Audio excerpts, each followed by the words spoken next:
Good morning, ladies and gentlemen. Thank you very much for coming. When I was asked to introduce one of these sessions, then I was very pleased to get this one. I think it's a fascinating subject. We've heard a lot this morning about the relevance of the motor racing industry to the automotive industry, and this topic's going to set out to try and address a subset of that and try and say how close really are they? How relevant really is the technology in the powertrain and the drivetrain between motor racing and the road engine world? It's a debate that's raged on since the start of motor racing, and certainly in the last 20 or 30 years with the rise of the OEM car manufacturers in motor racing, it's been a very relevant debate.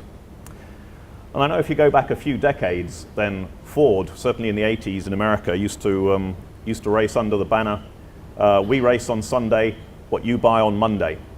And I guess the truth or otherwise of that statement and similar statements have varied through the decades. There's certainly been periods where motor racing has been ahead of the car industry, and there's been periods where the car industry has been ahead of the road engine industry. Certainly if you go back a few decades, then you could say motor racing was first to introduce all aluminium engine constructions, and in the more recent history, then the road car industry has been ahead of the racing industry in terms of engine electronics.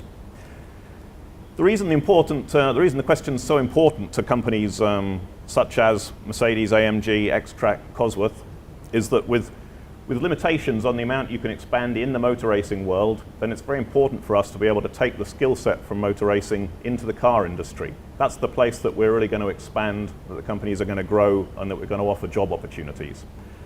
So if I could introduce our two speakers, who approximately have about 20 minutes each to try and answer the question, how will future motorsport regulations influence mainstream automotive industry?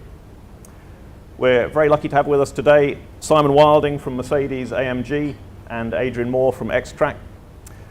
Both Simon and Adrian have more than 20 years experience with their companies, and during that period have seen a multitude of motor racing powertrains, and then more recently a number of road car powertrains. So they're both ideally placed to give us an insight on, say, just how close is that synergy and how is it affected by the rules. So with that, if I could hand over to Simon.